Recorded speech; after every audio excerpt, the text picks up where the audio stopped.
It was a moonlit night and Henry was working with Edward. The big green engine was taking a goods train to the station by the lake. "Whenever that owl hoots, a mist rolls in," murmured Edward. "There's a legend that when the mist's about, there's a ghost about too. Take care on the old line, Henry." "Stupid bird," said Henry. "Owls, mists, ghosts. Edward's going soft in the boiler. There's no mist." But Henry was wrong. "What's that?" cried Henry. "It's an amber lamp," murmured his driver. "That means proceed with caution." "Who's there?" No one replied. Henry crept slowly forward. He stopped by a tree. It had a sign nailed to it, "Beware of the viaduct." The driver was surprised. "No one warned us about that before, and look, the signal's red and the gates are closed. And there's a fogman's coat. But where's its owner?" Then they saw a light move within the station building. "Ghosts!" exclaimed Henry. "Edward was right." "Something very strange is happening," said his driver. "I think it's best we go back." "So do I," agreed Henry. By morning, the mist had cleared. A workman was talking about the unsafe viaduct. "Lucky you didn't cross it last night." "Yes, but we don't know who warned us," replied Henry's driver. Later that day, he spoke to Henry. "The viaduct has been repaired. We can take our train back along the old line tonight." Henry didn't really want to. But when nightfall came, he was sizzling nicely. Suddenly, an owl hooted, and then Gordon thundered by. "Oh, look! Henry's spooked," said a truck, and the others giggled in their silly way. "Be quiet," snapped Henry. "I'm not scared." But he was.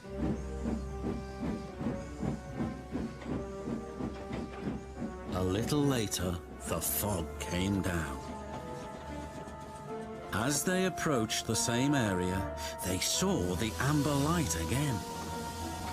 "Here we go," said Henry's driver.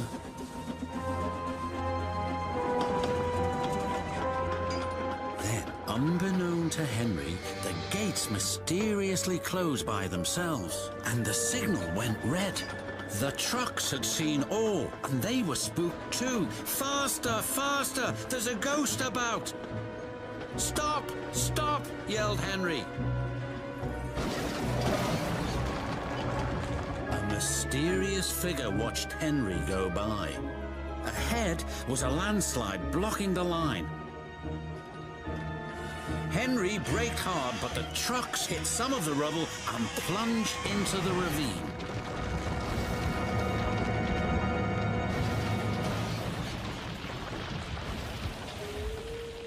Just then, Henry's driver saw a strange sight coming towards them.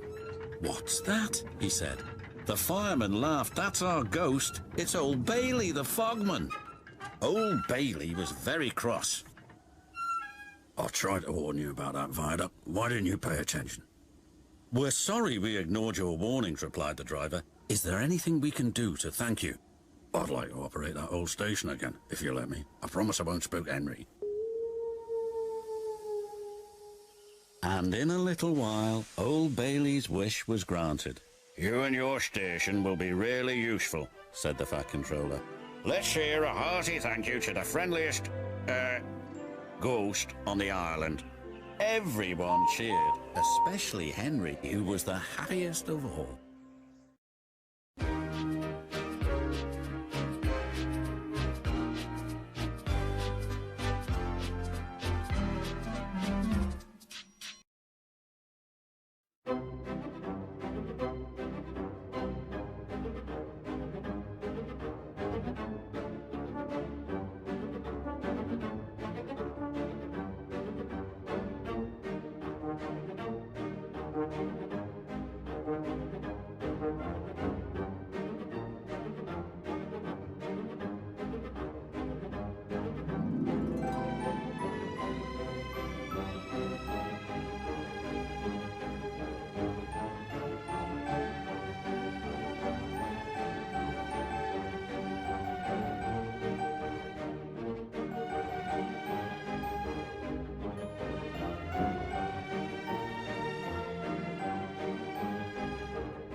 Stepney, the Bluebell engine, works closely with his friend Rusty.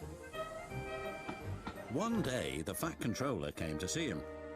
Rusty tells me you're in need of change, so I want you to help Toby and Mavis in the quarry. Oh, thank you, sir, said Stepney. Shall I be away long? Just today, replied the Fat Controller. But please be careful, it's easy to get lost up there, so be back before dark. We will, said the driver. Stepney soon arrived at the quarry. We're glad you're here to help us, said Toby. Are those my trucks? Asked Stepney eagerly. Only some of them. There's masses more in the sidings, replied Mavis. The more the merrier, whistled Stepney. Stepney was really enjoying himself. The dustier he became, the harder he worked. Mavis and Toby were impressed. The quarry foreman spoke to his driver. We have a night special to take to the building site at the new branch line. Do you want to pull the train? Yes, please, said the driver. But he should have asked the Fat Controller first. Night came. Be careful, Stepney, advised Toby. I will, and thank you for a lovely day. I do hope I can come back again. The line can be spooky, said Mavis. Thank you for the warning. And with that, Stepney puffed away into the night. Stepney arrived on time and made the delivery of rock and stones for the workmen. Then he set off for home.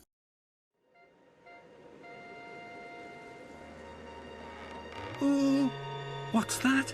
Murmured Rusty. But it was only the sounds of the lonely scrapyard. Diesels, silent and still, lined up on guard. Who are you? Rusty plucked up courage. I'm a shed and sidings inspection diesel. Have you any engines in the shed? No. Rusty rallied again. Then, what about the sidings? One. We have one. Rusty grew braver still. Then I'll just go and inspect.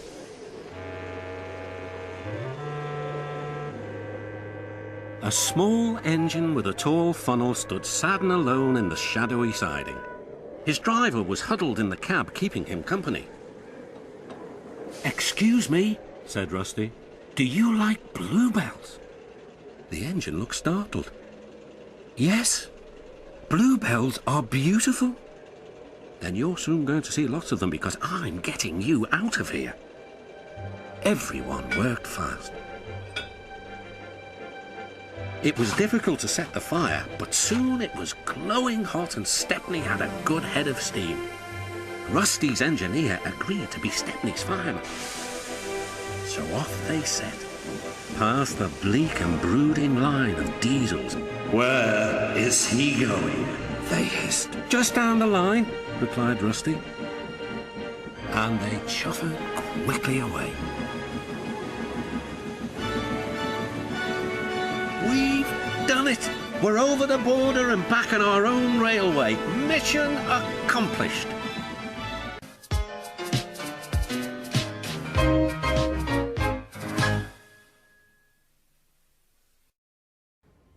It's been very nice seeing you.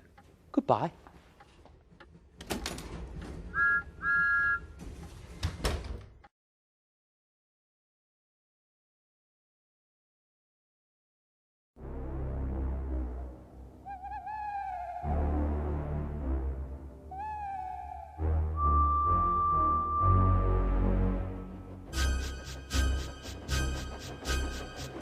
And every year on the date of the accident, it runs again as a warning to others, plunging into the gap, shrieking like a lost soul.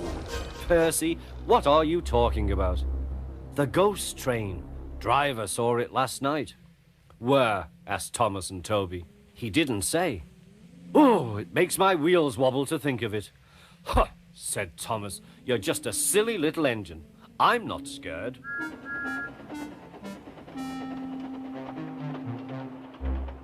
Thomas didn't believe in your ghost, said Percy next morning. His driver laughed. Neither do I. It was a pretend ghost on television. Percy was disappointed. That evening, he came back from the harbour.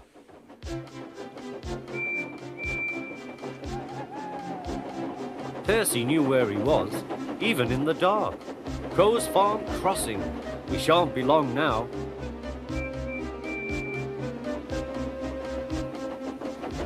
He liked running at night. The rails hummed and the signal lights shone green. But a broken cartload of lime lay ahead. Sam the farmer had just gone for help.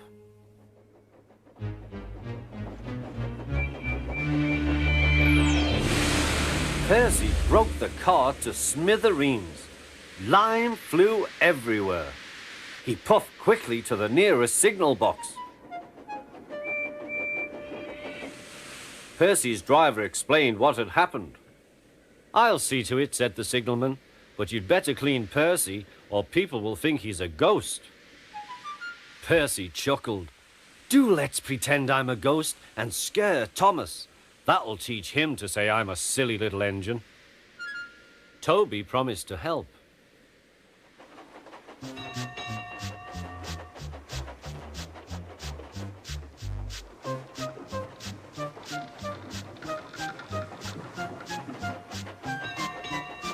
Thomas was being oiled up for his evening train.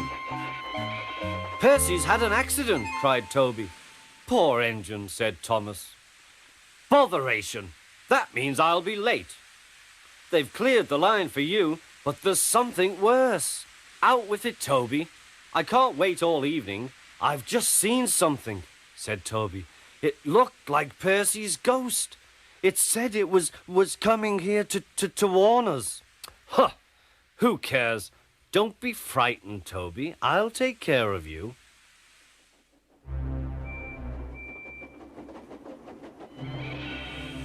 Pee, pee, pip, pip, pip, pee. "Let me in! Let me in!" wailed Percy. "No, no, not by the smoke of my chimney, chim, chim. I'll chuff and I'll puff and I'll break your door in." "Oh dear," exclaimed Thomas. "It's getting late. Oh, I'd no idea. Oh, I must find Annie and Clarabel." It was morning when Thomas returned. "Where have you been?" asked Toby. "Ah, well," said Thomas. "I knew you'd be sad about Percy, and I didn't like to intrude. I slept in the goods shed, and..." "Oh, sorry, can't stop. Got to see a coach about to train."